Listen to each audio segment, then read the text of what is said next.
good things will happen. Good things will happen. Good things will happen. Good things will happen. That is the last thing you want to tell Ash Williams, that good things will happen.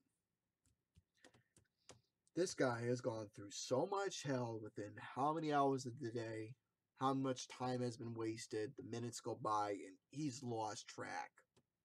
Because he's been in that cabin for so goddamn long that he don't know where the fuck he is. Even when he leaves out to go to the woods to go take a piss or even go to the outhouse, he just can't seem to get a break. Good things will happen.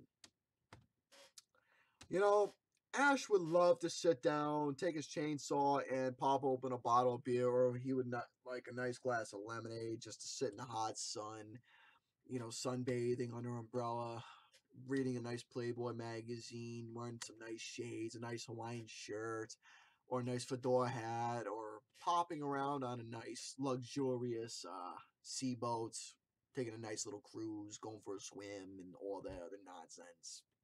But no, he can't seem to get a break.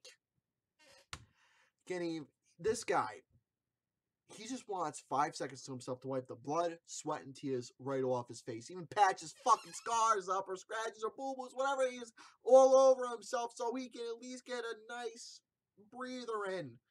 But no, the Evil Dead just loves to fuck with this guy, whether it's physical or mental harm. They fuck with this guy a lot. They love laughing at him. They make fun of him. They tell him that his pee-pee is too small. He will never get laid. Everyone hates him. They stole the money out of his wallet along with his credit card, his debit card, his social security. His cell phone is busted. His car doesn't work anymore. And his girlfriend left him for some other guy who's got a bigger dick than he does. Bad luck comes to Ash Williams, unfortunately. But, ladies and gentlemen, boys and girls, children of all ages, I decided to go to the Blu-ray rack and pull out a movie, watch it for my own enjoyment. But you know what? I found myself coming on here for you all and just talking about this. Why?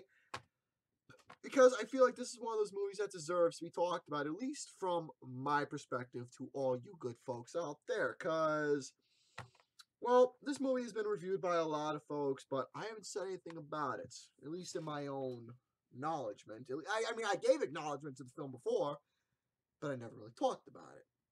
We're going back to the year 1987,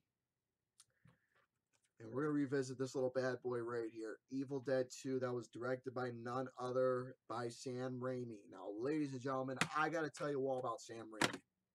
I absolutely admire him as a director, and he's got an incredible sense of humor. This guy knows how to blend the elements of comedy and horror into a synchronized harmony of magic in a little cabin with crazy camera work, ridiculous practical effects, zombies that look fucking terrifying, but allowing them to be humorous in their own right. Folks, there was even times where the goddamn animation of a dancing corpse of Ash's girlfriend, when she was headless, comes up rising from the dead, pulling her head out. She's fucking dancing with the cocksucking thing. Biting his hand, making fun of him as he's beating himself up with his own hand, results in him cutting it off. Goddamn, a deer head, a lamp, books, a clock, the rug, a lampshade. They were all laughing at him.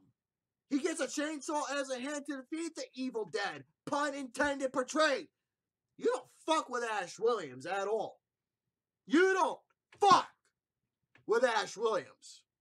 Now, before I talk about how I feel about him as a character, at least I can give a little synopsis of what this film is about. Because Ash Williams returns back to his old cabin with his new girlfriend like she was anything special.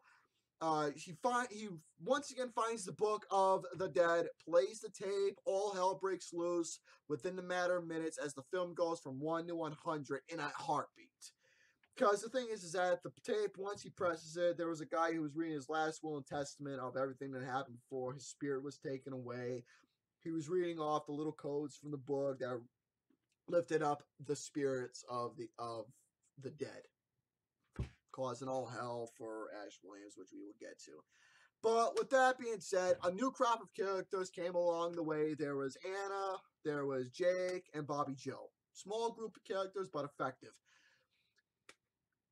And one lady, and the thing is that the one lady, her Anna, she knows how to stop the curse because she has relevancy, and she's the daughter of the old man who knew the book all too well after he discovered it. Because the thing is that these pages of this undead book, they end up giving the cure of how to create this little black hole to suck up all the evil and just get rid of it altogether. So basically, she has to read the missing pages from the book to get rid of this curse once and for all and stop this fucking havoc from spreading. But at least what I can say is, as about Ash Williams, since I will now get to my thought about him, he's a definition of a character who simply grew on you and developed immensely after the first movie. Because the thing is, he went from being an obnoxious dickhead to a fucking badass. One-liners, knows how to fucking fight, entertainment figure who's got charm.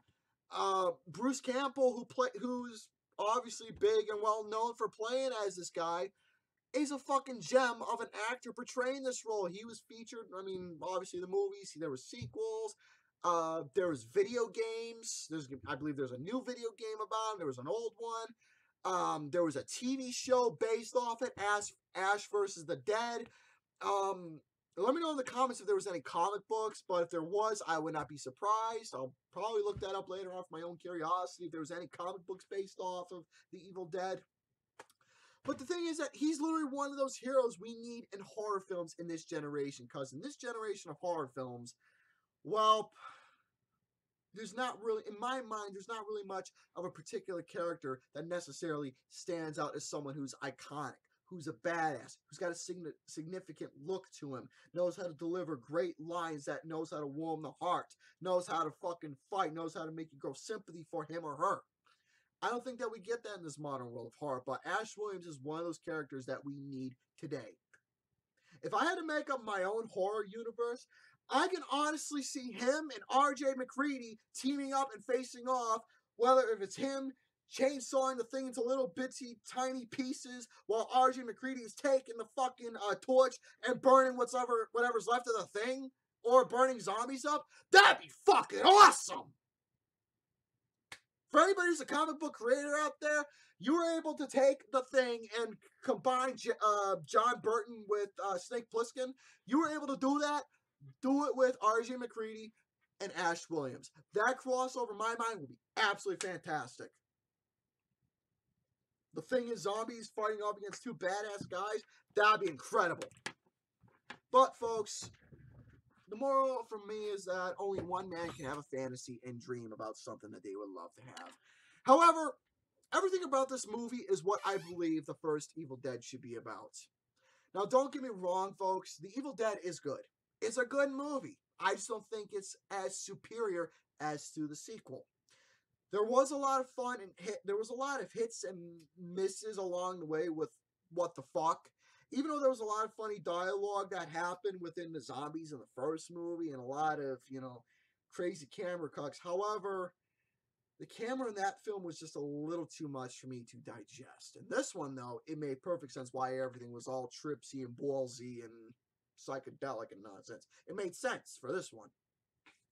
But the thing is that the movie itself, it had some funny moments, but in terms of overall appeal, like I said, I admire Sam Raimi for his humor, but I just didn't think it was necessarily up there for me to find entertaining. But I understand the movie, it's an introduction, but whatever was mistaken in the first one, it was fixed in this one. Now, I never thought, honestly, I thought there would be, just from looking at it, only two movies. The Evil Dead and Evil Dead 2. But then it resulted in going to Army of Darkness. Then we get ourselves a nice little franchise TV show. But the thing is that, ladies and gentlemen, about Evil Dead 2, what can I really say about it? It's a perfect zombie horror comedy. It's got intimidating characters. It's got trippy psychedelic camera work. It's got fun 3D animation. It's funny. It's entertaining. It's got comedy. It's creative up the ass. A simple plot. A badass character that we all know and love. A film that scares you with the zombie characters, but knows how to make you laugh. The goddamn practical effects that were thrown in the film, sure, was it ridiculous? Yes, but at the same time, it paid off in the end. The amount of blood, the goddamn, like I said, the costume and makeup work for the zombies, make them look scary. The fucking voices, the the uh, the anonymous fucking growling and snarls and ghostly apparition voices that were going on, the fucking camera work, the POV shots that was attacking Ash in the making. A lot of creative stuff, and that is one thing I really loved about this film was the creativity.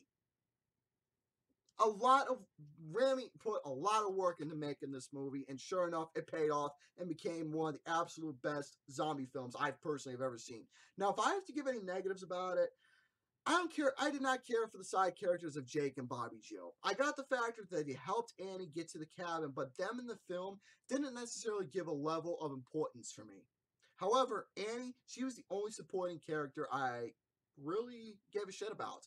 Now, I understand Jake and Bobby Joe met their demise, but the thing is with those two, well, creative with how they died, but at the same time, though, I didn't really see the level of importance with them.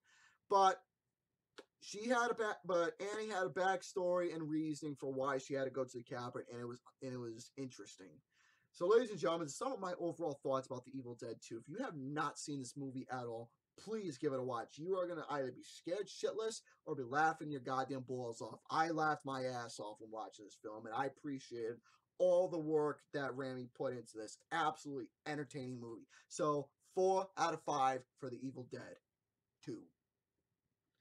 Ladies and gentlemen, that's going to do it for my little thoughts about this movie. And let me know down below your thoughts if you've seen this. So, ciao for now.